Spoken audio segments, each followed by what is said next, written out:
2011년이 밝았습니다. 오늘 첫 주에 중심을 담고 예배 참여한 여러분들에게 새해 또 다른 전무한 은혜가 있을 줄로 믿습니다. 사업하시는 분들 올 한 해 사업의 방향을 말씀을 통해서 있게 되길 바라고, 인생의 중요한 기로에 놓여져 있는 분들 말씀을 통해서 올바른 선택하게 되길 바라고, 중요한 결정을 하셔야 될 분들 말씀 붙잡고 그렇게 결정하게 되길 바랍니다. 우리 말씀 운동하는 우리 멤버들이 다 아시겠지만 한 번도 걸어가 보지 못한 그 길을 이제 걸어가는데, 작년에 우리가 2010년을 어떻게 걸어왔는지를 한번 돌이켜보고 열심히 살아온 것 같은데, 예전과 다름없이 내 열심과 내 수준으로 살아왔다면 좀 한번 돌이켜보면서 새로운 한 해는 정말로 말씀을 따라가야 되겠다, 이렇게 한번 생각을 해보시면 말씀 듣는 여러분의 삶이나 자세나 모든 것들이 변화될 줄로 믿습니다. 특별히 첫 주간의 말씀을 전하면서 우리가 지금 계속 복음에 대해서 다시 한번 생각하고 깊이 있게 묵상하고 있는데, 사실 뭐 말씀을 전하면서 제가 가장 좀 큰 은혜를 받는 것 같아요. 최근 몇 주간 동안에 계속 복음이 뭔지에 대한 얘기를 또 계속 해오고 있습니다. 그 중에 계시록 14장 6절에 보면 복음을 천사가 영원한 복음을 이렇게 들고 있다라는 표현이 있어요. 그래서 복음을 설명할 때 또 하나 우리가 놓치지 말아야 될 부분들이 바로 복음은 영원하다는 얘기죠. 영원한 복음이란 건데요. 그 영원한 복음을 오늘 누리는 게 오늘의 말씀입니다. 그래서 영원한 복음과 오늘의 말씀이라는 제목 가지고 좀 편안하지만 깊이 있게 말씀을 좀 전달하도록 하겠습니다. 복음은 영원한 복음입니다. 최고의 복된 소식이 뭐냐? 지구상의 최고의 복된 소식이 하나님이 우리 때문에 인간으로 오셨다. 이게 최고의 복된 소식입니다. 하나님이 당신의 자녀인 우리의 문제를 해결하기 위해서 이 땅에 인간의 몸을 입고 오셨는데, 그냥 오실 수 없으니까 처녀의 몸으로, 동정녀의 몸으로 이 땅에 오시겠다. 그게 이제 최고의 복된 소식입니다. 오셔서 뭐 하시겠냐? 도무지 인간 스스로는 해결할 수 없는 운명을 해결하겠다. 도무지 빠져나올 수 없는 사단의 손아귀에서 해방하겠다.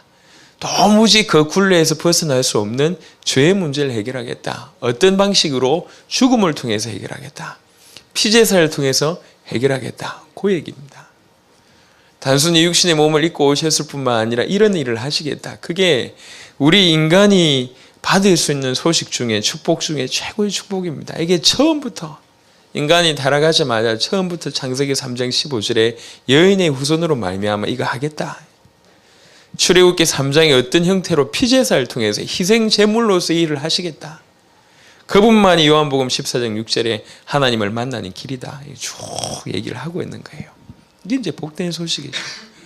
암만 우리가 100번 고민해보고 10년 1000년을 고민해봐도, 연구해봐도 비교할 수 없는 최고의 축복은 뭐냐? 예수님이 나의 그리스도가 되신다. 그게 최고의 축복입니다. 오늘 이 비밀로 말미암아 전무한 은혜를 회복하게 되기를 예수 이름으로 축원합니다. 이게 왜 중요하냐? 이것이 내 것이기 때문에 중요한 거죠. 이것이 저와 여러분의 것이라는 것이 중요한 겁니다. 이것이 나에게 성취됐다. 그것이 이제 중요한 거죠. 그리스도께서 나의 그리스도고, 예수께서 나의 예수고, 복음이 나의 복음이라는 사실은 이게 최고의 복된 소식입니다. 그래서 그런 형태로 주어진 이 복음이 어떤 복음이냐? 이 복음은 천국 복음이다. 조금 전에 이 복된 소식 안에 뭐가 담겨져 있냐? 천국이 따라오는 것이다. 복음은 뭐냐? 천국을 몰고 온 것이다. 그게 천국 복음이다. 몇 주 전에 우리가 말씀을 나눴습니다. 또 하나는요, 이 복음은 하나님의 복음이다. 받는 입장에서는 무조건 좋은 겁니다. 받는 입장에서는 최고의 축복입니다. 하지만 그것을 제정하고 만든 사람 입장에 또 다른 얘기예요. 또 다른 얘기. 제가 강단에서 자주 연예인 얘기하는 게 좀 우습지만 그래도 참 도전되는 친구 중에, 저는 그분의 사생활을 잘 모릅니다. 그렇게 뭐 도덕적으로 올바르다 그건 잘 모르겠어요. 하지만 하는 일이 마음에 들어요. 박진영이라는 사람이 키워낸 스타가 참 대단하지 않습니까? 뭐 B, 2AM, 2PM, 미스 A 뭐 난리도 아니죠. 원더걸스. 그러니까 그렇게 키워진 스타들도 참 괜찮은 것 같아요. 그 사람들한테도 축복이지만 박진영 입장에서는 또 다른 의미가 있을 것 같아요. 그래서 박진영이가 한 해에 받는 저작권 요만 10억 정도 번든답니다. 노래 지은 거 있잖아요. 그거 가지고 노래 불려주고 이게 한 해에 벌어들이는 수입만 한 해에 10억이면 대단하지 않습니까? 우리는 일평생 해도 못 모으는데 그렇잖아요. 저는 한 5년 동안에 헌금은 한 1억 한 것 같습니다. 예, 계산해 보니까. 하지만 여전히 집이 없어요. 우리는 뭐 우리 인생이 이런데 한 해에 10억씩 번다 이게 대단한 거 아닙니까? 근데 이제 박진영이라는 사람이 얘기했어요. 그럼 재산이 얼마입니까? 물어보니까 박진영이라는 친구가 한 말이 빚만 46억이랍니다. 빚만 46억. 뭐 하냐? 그거 가지고 또 제2의 제3의 스타를 키워내는 거예요. 이게. 다르다. 자기는 먹고 쓰고 뭐 돈 이게 별로 그게 없대. 왜 이게 필요하냐? 이 사람을 살리는데 그게 필요하다. 키우는데. 생각이 다르는 것 같아요. 생각이. 당사자 입장에서는 축복이죠. 자기를 키워주고 자기가 이렇게 스타가 된 것도 축복이지만 박진영 입장에 또 다른 의미라 이게. 우리가 받은 복음 우리는 무조건 축복이지. 무조건 좋지. 죄 문제 해결되겠다. 흑암에서 빠져나오겠다. 영원한 천국 보장되겠다. 무조건 좋은 건데 하나님 입장에서 복음은 뭐냐는 얘기죠 이게. 그러니까 하나님의 모든 것이라고 해도 과언이 아닌 게 그 복음입니다. 그 복음이 우리에게 온 거예요. 할렐루야. 하나님의 모든 것 최고 귀한 것이 우리에게 온 거 그게 이제 하나님의 복음입니다. 이 복음을 이루기 위해서 실제로 피 흘리신 분이 누구냐? 그분이 그리스도입니다. 그래서 이 복음은 그리스도의 복음이요. 근데 이 복음은 또 어떤 복음이냐? 이 복음은 영원하다는 얘기죠. 영원한 복음이다. 참 알면 알수록 참 대단하다 싶어요. 정작 옆에 있을 때 그 사람의 가치를 몰라요. 하지만 이 사람이 내 곁에 떠나게 됐을 때, 없어졌을 때 그 의미는 또 사뭇 남다릅니다. 그렇잖아요. 특별히 중요한 일을 한 사람일수록 그 의미는 남달라요. 복음을 우리가 조금 그냥 대충 복음 받고 마냥 좋아하던 어린아이 입장에 있다가 복음이란 것을 객관적으로 사실적으로 성경적으로 역사적으로 보기 시작하니까 이게 어마어마한 내용이라. 복음은 영원한 복음입니다. 영세전부터 영혼까지 존재하고 있는 복음이고 유효한 복음이고 영향력 있는 것이 복음입니다. 이게 왜 그러냐? 인간이 영적인 존재이기 때문에 우리에게는 영원한 답이 필요해요. 이 땅에 살아가면서 문제 해결되는 것뿐만 아니라 영원한 존재인 우리에게 영원한 답이 필요합니다. 그래서 복음은 영원한 복음입니다. 영원한 진리입니다. 그래서 이 복음 안에 뭐가 있냐? 영원한 응답이 있는 거예요. 요한복음 3장 16절에 하나님이 세상을 이처럼 사랑하사 독생자를 주셨으니 이는 저를 믿는 자마다 멸망치 않고 영생을 얻게 하려 하심이라. 이 복음 안에는, 이 영원한 복음 안에는 영원한 응답, 영원한 승리가 쫙 있는 겁니다. 그래서 우리는 이 땅을 살아가면서 영혼을 생각할 줄 알아야 돼요. 이 땅을 살아가면서 영원한 해답을 얻고 살아가는 겁니다. 밀라노라는 데 가면 대성당이 있다 그럽니다. 저는 안 가봤어요. 책을 읽어보니까 그 대성당에는 문이 3개가 있는데 그 문에 아주 중요한 글귀가 새겨져 있는 거예요. 어떤 문에는 아주 장미꽃으로 화환을 너무 이쁘게 만들어 놨고요. 그 밑에 이렇게 써놓은 거예요. 기쁨도 잠깐이다. 이렇게 써요. 그 글이요. 다른 문에는요. 십자가가 있어요. 큰 십자가 밑에 글이 또 하나 써 있는 거예요. 고통도 잠깐이다. 이렇게 써 있는 거예요. 그리고 나서 딱 다른 문에 가면 다른 문에 결론적으로 써 있습니다. 결국 중요한 것은 영혼이다. 이렇게 써 있어요. 인생 전체를 대언하는 중요한 말이지 않겠나 싶은 생각이 듭니다. 결국 중요한 건 영혼이거든요. 그래서 이 땅을 살아가면서 영혼에 귀 기울일 수 있는 사람, 이건 행복한 사람입니다. 바닷가에서 3,000마일 떨어져도요, 조개 껍질을 갖다 대면 그게 바다 소리가 들린답니다. 그게 왜 그러냐? 그렇게 조개 껍질이 만들어졌기 때문에 그래요. 우리 인간은 영원한 존재로 만들어졌어요.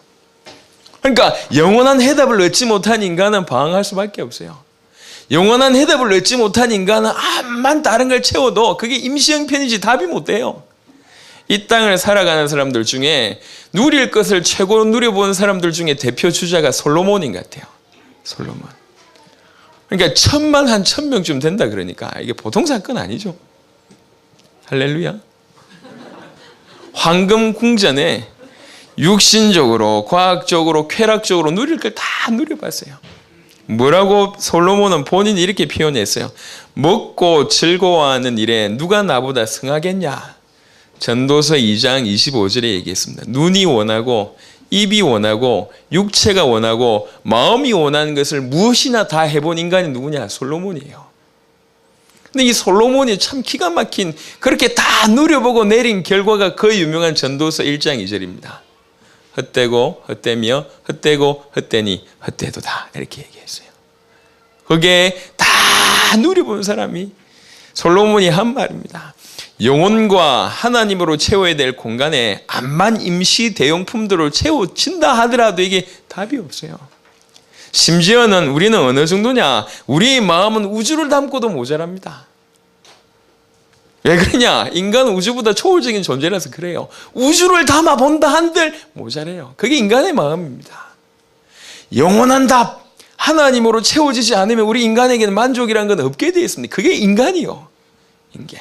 영적인 존재라고 얘기할 때 그 말입니다. 그래서 복음은 영원한 복음이어야 됩니다. 영원한 존재인 우리에게 영원한 해답이 복음입니다. 할렐루야. 이 복음이 저와 여러분에게 주어진 줄로 믿습니다. 그래서 지혜 있는 사람들은 그 영혼을 사모할 줄 알아야 되고 영원한 답에 대한 영원한 기쁨이 있어야 돼요. 우리가 소유한 답은 적어도 그런 겁니다. 얼마나 감사합니까? 복음에 조금 집중해 보니까 이게 보통 얘기가 아닙니다. 복음은 영원한 복음이구나. 이 영원한 복음인데 중요한 건 뭐냐면 이 영원한 복음과 오늘 나는 무슨 상관이 있냐, 이게 이제 중요한 거거든요. 암만 하나님이 위대한 하나님란들 지금 나하고 상관없으면 그거는 그냥 말장난하고 비슷하고 히랍의 신들하고 똑같은 거예요. 그리스 신화하고 뭐가 다를 바가 있습니까? 암만 우리나라가 막 선진국이 되고 부흥돼가지고 잘 살아도 지금 내가 밥을 못 먹고 있는데 암만 선진국인데 그게 무슨 상관이 있습니까? 내 동생이 아니면 내 친척이 대스타가 되고 유명한 사람이 되고 떼부자가 된다는들 나하고 상관이 없다면 그건 무슨 상관이 있겠습니까? 복음이 영원한 복음인데 그게 나하고 무슨 상관이냐? 그 영원한 복음이 지금 오늘 어떤 영향력을 발휘하고 있냐, 이게 이제 중요한 겁니다. 우리가 서론에 풀었던 거는 복음은 영원한, 우리가 소유하고 있는 복음은 영원한 복음이라는 거죠. 중요한 건 뭐냐? 그걸 지금 오늘 어떻게 누리냐? 이게 이제 우리가 풀어야 될 숙제고 또 다른 면으로는 풀어야 될 응답이다라고 생각됩니다. 그래서